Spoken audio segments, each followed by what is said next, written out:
Por tercer año consecutivo hemos logrado reducir la mortalidad infantil en la provincia de Buenos Aires. Bueno, a ver qué se puede entender de esta noticia tan importante, a ver si es verdad o no, o cómo hay que decodificarla, ¿no? Vamos a saludar al ex viceministro de Salud de la Nación, presidente de la Fundación Soberanía Sanitaria, el doctor Nicolás Kreplak. Doctor, ¿cómo le va? Jorge Chamorro lo saluda, gracias por atenderme. ¿Qué tal, Jorge? Buen día, ¿cómo estás? Bueno, ¿cómo se explica en este contexto tan difícil socioeconómico esta muy buena noticia? Bueno, primero hay que relativizar las características de la noticia. La mortalidad infantil desciende siempre. Si nosotros hicimos un estudio ahora justamente. Si uno agarra la serie desde el 91 hasta ahora, por ejemplo, todos los años descendió, excepto en algunos años en particular, en el 2002, que hubo la crisis post-2001, digamos, Sí. y en el 2007 que hubo una gran epidemia de una enfermedad respiratoria. Después, solamente en el 2016, que no descendió, a pesar de lo que dijo la gobernadora, en ese año no descendió. Entonces siempre desciende. A mí me parece que es un dato muy importante de la mortalidad infantil porque es un indicador que tiene muchísima influencia aspectos de todo tipo. Algunos aspectos como aspectos virales, como se yo contaba que pasó en el 2007, que fue una epidemia muy grave, y hay otros aspectos como la alimentación, el trabajo, el acceso al sistema de salud, que repercuten. Todos esos factores no mejoraron en este último periodo, sino más bien todo lo contrario. Así que siga descendiendo la mortalidad infantil, que por supuesto es una buena noticia, no está justificado con grandes modificaciones en los determinantes sociales, sino que simplemente es lo que sucede todos los años porque las condiciones de vida de los seres humanos, a medida que aumentan las condiciones tecnológicas, van cambiando. Ahora, lo que uno puede estudiar para saber qué tan bueno es eso es qué velocidad de descenso de la mortalidad infantil tiene. Por ejemplo, en 2016 no bajó. Y lo que se hace habitualmente es estudiar de a 3 años, porque como cada año puede haber variables en las características de los virus o alguna cosa así, se hace un consolidado de 3 años. Si uno agarra los 3 años de 2016, 2017, 2018 de este gobierno, la velocidad del descenso de la mortalidad infantil es bastante inferior a la que había en los años anteriores. Por ejemplo, del 2013 al 2015, el promedio del descenso es del 4,82% por año, porcentaje respecto al indicador que tenía, ¿no? Si estaba en 10, Sí, sí. reducía el 4%. Bueno, ya se redujo el 3,6%, con lo cual se reduce menos la mortalidad infantil. Quiero decir, con eso relativizamos el hecho. La segunda cosa que me parece que es importante tener en cuenta es que no es información para andar haciendo especulaciones electorales. Es información muy seria esta. A los que trabajamos en salud, saber, cuando uno dice, bueno, bajó la mortalidad infantil, la mortalidad infantil tiene componentes. Los primeros días, hay una parte que tiene que ver con las enfermedades, los chicos que fallecen en los primeros días por malformaciones congénitas, por problemas del parto, los que son en los post-neonatales, los segundos 11 meses del año.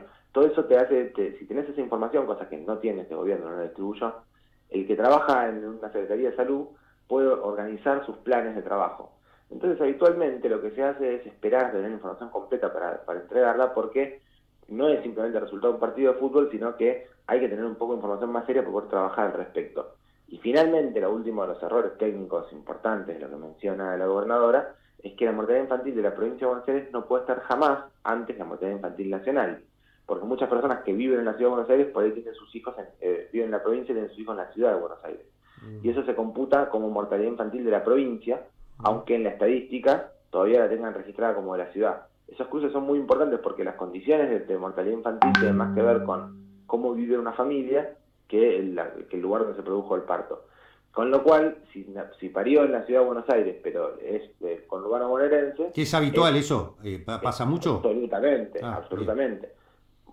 Miles de casos. Entonces, esto hay que esperar y consolidar ese cruce de jurisdicciones. Por eso, bueno, cuando nos tocó a nosotros estar en condiciones en el Estado, jamás anunciamos una jurisdicción antes de anunciar la nacional, porque hay que hacer todos estos cruces primeros, que son muy serios, porque esta es información muy, muy sólida. Desconfiar de la información como esta es una catástrofe para un país, porque a partir de esto se organiza Claro, claro. El desarrollo social de un país, la ONU, todas las estadísticas, ¿no? Claro. Sí, a nivel nacional y a nivel local. Vos pensás, si tienen que aumentar los profesionales de una guardia, cerrar un Claro. centro de salud, abrir... Es mucha información la que surge de este dato. Correcto. Me parece que es muy relativo. Una pregunta, doctor. Entonces, dicho todo esto que usted explicó, a nivel nacional, ¿cómo está la estadística de la mortalidad infantil?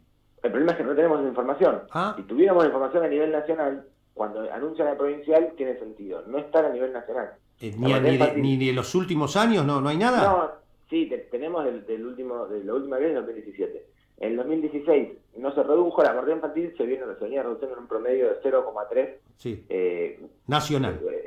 Sí, nacional. El indicador es cantidad de fallecimientos de bebés que nacen vivos por año. Correcto. Por cada 1000 nacidos vivos. Entonces, cuando uno dice 10, dice, bueno, de cada 1000 que nacieron vivos, 10 fallecieron. Correcto. En el 2015 se logró reducir el indicador por debajo de 10, pasó a ser 9.7. Sí. En los últimos 15 años, el promedio más o menos de descenso es de 0,3%. En el 2009 se redujo 0,9%, en el 2016 no se redujo, se mantuvo igual la mortalidad infantil, se mantuvo en 9.7%, y después se redujo 0.4 en 2017, así que está en 9.3. Eso es el indicador último que tenemos. La verdad que, quiere decir, se redujo un poco la velocidad de descenso a nivel nacional, también en este periodo, porque uno tiene que hacer, como insisto, hacer en trienios, y por ahora pues tenemos 2 años, y lo que vemos es que se redujo 0.2 en 2 años, que es menos de lo que se venía reduciendo en promedio antes. Bien. Otra cuestión que me llamó la atención, no sé si impacta en la estadística, por lo que veo no, porque es proporcional, pero me llamó la atención cuando veía ayer el informe que venía promedio 2.800, 2.900 nacimientos hace 3 años, y no sé si es casualidad o no, pero desde el 2016 en adelante, esos nacimientos bajaron a 2.200, 2.300. ¿Esto tiene que ver con todo esto? Bueno, es cierto que se redujo la tasa de natalidad en el país desde 2016, 2017, 2018 se viene una reducción de la tasa de natalidad. Se viene una reducción de la tasa de natalidad en general, un poquito desde antes también, por ahí tiene que ver un poco con nuevas formas de vida de la sociedad, y también con un mejor acceso a los métodos anticonceptivos en ciertos casos. De todas formas, lo que se suele ver, si uno hace series históricas muy grandes, es que cuando hay bonanza en un país, hay mejor situación económica, aumenta la tasa de natalidad, y cuando hay más crisis, hay menos natalidad. Tiene que ver, lógicamente, con la posibilidad de solventar el costo de una familia. No tiene que ver con la modificación del indicador, porque el indicador siempre es nacidos sobre, siempre sobre 1000 determinados, así que siempre se utiliza eso, no cambia. Lo que nos llama la atención es que se reduzca la natalidad, y hay que ver por qué razones pasa eso. Argentina es un país que tiene mucho espacio, digamos, todavía, así que podría aumentar la natalidad y no habría problema. Sí, fue llamativo ese dato. Bueno, ¿lo puedo cambiar de tema? El tema salud voy a volver, porque lo del Posadas ayer está tremenda. La situación del Posadas, que yo estoy a la tarde en La Matanza también en la radio, que hemos hablado también, ahí impacta muy fuerte lo del Posadas. Pero antes le quiero preguntar sobre algo. La Cámara Federal porteña ha confirmado el sobreseimiento del ex ministro de Salud de la Nación y actual gobernador de Tucumán, Juan Mansur, pero ha mantenido por ahora las causas, las imputaciones contra el ex ministro de Salud, Daniel Golan, y usted, que era su segundo, Nicolás Kreplak. Esto en el marco de la investigación sobre el llamado Plan Cunita, la causa Cunita, que tenía que ver con eso de entregar ese kit para las parturientas y bebés que se entregaban gratuitamente hasta el 2015 a sectores de bajos recursos. ¿Algo que comentar, Nicolás, sobre esto? Sí, es una causa que hizo el inefable juez Bonadío y que elevó a juicio. Así que, en principio, Goyan y yo y Aníbal Fernández estamos en juicio, y hasta que no se haga el juicio oral es imposible el sobreseimiento. El caso de Mansur es que él había sido ya sobreseído y luego sí había sido vuelto a incluir dentro de la causa, entonces él está en una situación un poco más todavía transitoria, y finalmente se le decidió sobreseer. Esto tira, básicamente, los argumentos que tenía Bonadío para generar un juicio se caen, entre otras cosas, cuando se sobresea a Mansur, porque uno de los argumentos decía que esa compra no se podía haber hecho, y que le quita a Mansur. La verdad que es una causa política que jurídicamente no tiene ningún asidero. A mí lo que siempre me da mucha tristeza es que fue una de las políticas que mejor impacto tuvo en la reducción de la mortalidad infantil, el Cunita, y es posible que haya tenido que ver la merma de la reducción de la mortalidad infantil que se dio al año siguiente con que se haya retirado este programa. Así que cuando uno, más allá de las persecuciones políticas, yo entiendo lo que significa lo que es el lawfare, esta guerra judicial, y aquellos que estamos en la política y tenemos una ideología que está contraria a los intereses de ciertos sectores concentrados, nos persiguen con los jueces y con estas cosas, con difamaciones y estas cosas. Lo que a mí me preocupa es que yo trabajo en salud, y cuando algo de lo que se judicializa es una política sanitaria, lo que se repercute entre el pueblo, especialmente los más vulnerables, en este caso los niños, las familias más pobres. Sí, me acuerdo cuando se hizo la causa por el Cunita, cómo independientemente de los partidismos, de las ideologías y todo, salieron las asociaciones de pediatría, los médicos de distintos hospitales de niños, todos mostrando mucha preocupación y defendiendo el plan, porque se habían hecho acusaciones increíbles, ¿no? No me acuerdo, pero que hasta los materiales eran tóxicos, cualquier cosa se dijo. Después todos los peritajes demostraron que era todo falso lo que se decía. Totalmente. Bueno, incluso a la causa, una de las cosas que dicen es que había sobreprecio. Y el juicio se hace sin un peritaje del precio. O sea,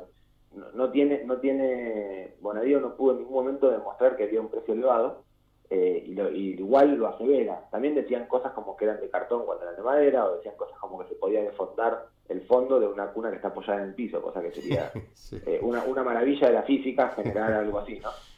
Bueno, una barbaridad, una persecución, pero sobre todo una burrada, porque esto que vos estás mencionando, todos los pediatras salieron a defender el programa, aunque votaran a Macri, quiero decir, por supuesto, ideológico, porque el programa era bueno. Claro. Y este gobierno y esta gente pensaron que se podía perseguir a todos sin pagar consecuencias. Bueno, lamentablemente los que pagan las consecuencias son los pibes más pobres. Bueno, a propósito de estos temas sanitarios, el Posada está pasando una situación cuasi terminal. Casi ya no hay guardias, no hay médicos de guardia. ¿Qué sabe de esto, doctor, usted? Bueno, en el Posada están haciendo una persecución irracional continuamente. La única política que tiene... Bueno, ustedes habrán escuchado cuando Patricia Bullrich explicaba que Posada es un excelente lugar para utilizar las Taser, digamos. Básicamente, este gobierno piensa en Posadas como un lugar para despedir gente o para poner a gendarmería para reprimir.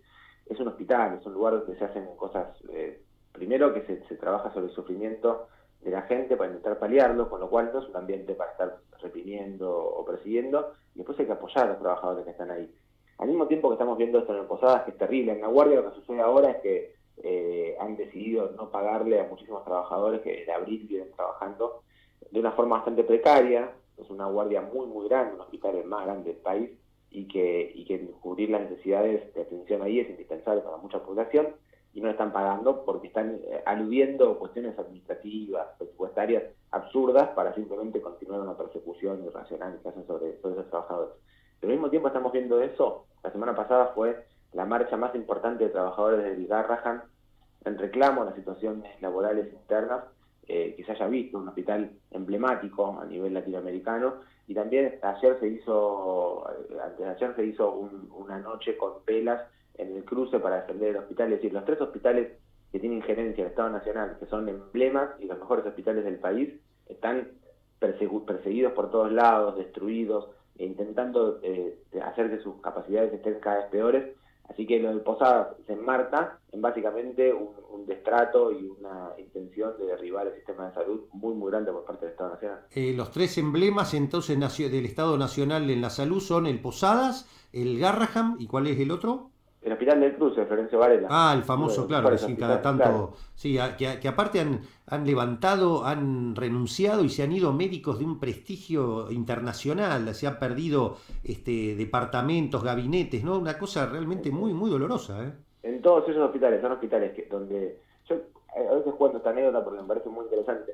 Este gobierno cuando asumió, anunció como que hubieran creado ellos un programa que se usaba mucho en existencia, que era el de cibersalud, de telemedicina. Sí. A través de la telemedicina, el Hospital Posadas, por ejemplo, yo me acuerdo en un momento, hicimos una cirugía cardíaca de una mujer gestante, o sea, de un bebé en gestación, en Formosa, hecho a través de telemedicina por el Posadas, para que nos tengamos una idea del nivel tecnológico, del desarrollo científico de un hospital capaz de coordinar una cirugía a 2.000 kilómetros de distancia, de altísima complejidad. Ese servicio fue uno de los primeros servicios que hicieron desaparecer de Posadas, echando a todos los trabajadores. No me di, qué barbaridad, qué barbaridad. Bueno, por último, hablé con Ginés González García, el lunes hablamos, Nancy, con él, el lunes, ¿no? Hablé con el ex ministro de Salud, me dijo que estaba muy preocupado porque hay faltante de vacunas. ¿Esto es así en diversos temas? Sí, hay faltantes de vacunas desde hace 3 años prácticamente, muy mala gestión en la entrega, compra, distribución. Pasan cosas como, por ejemplo, faltan vacunas para la gripe durante casi todo el periodo donde se necesitan las vacunas para la gripe, después sobran. El año pasado sobraron 2 millones de dosis que no se entregaron, y un porcentaje de la población que no se vacunó muy grande, porque sigue pasando ahora que uno va a un centro de salud a vacunarse, a un hospital, y no hay suficientes dosis. Pero además hay vacunas que están directamente desaparecidas del calendario de vacunación, como por ejemplo la que es la antimeningococo, y nos preocupa mucho porque la sensación que tenemos es que la van a terminar dejando de comprar, digamos, ¿no? Y sin hablarlo, o sea, eso también es muy grave, porque las políticas sanitarias tienen que ser precisas y claras. ¿Cuáles son las cosas que tienen que haber? Tienen que estar. Las que no están y listo. No se puede tener estas cosas de tendría que estar la vacuna, pero no está. Entonces la gente va 1 o 2 veces y puede dejar de confiar en el sistema de salud. La confianza en la salud es muy importante. Bien. Están faltando vacunas, están faltando también insumos para vacunar, faltan capacidades. Bueno, el corte habitual. A ver, me queda una sola pregunta, ya así después vamos a la continuidad de etapa de diario, efemérides, las otras notas que nos quedan. A ver, Nancy, si me queda una sola pregunta para hacerle al doctor Krepla, que estamos hablando con el viceministro de Salud de la Nación, que relativizó el anuncio de la gobernadora Vidal sobre la baja de la mortalidad infantil en la provincia de Buenos Aires. Nos habló sobre la crisis que está viviendo el Hospital Posadas, y ahora estaba hablando que hay faltante de vacunas, faltante de vacunas dentro del calendario de vacunación nacional. A ver si podemos completar con una cosita que me quedó, que puede parecer un tema menor, pero doctor, ¿lo tenemos de nuevo? Doctor Kreplak.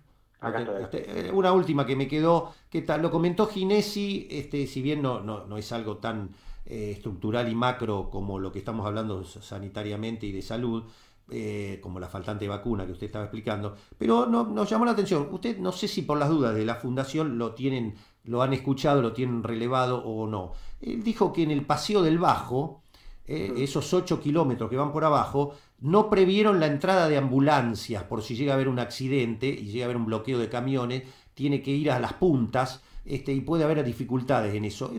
¿Escuchó algo de eso?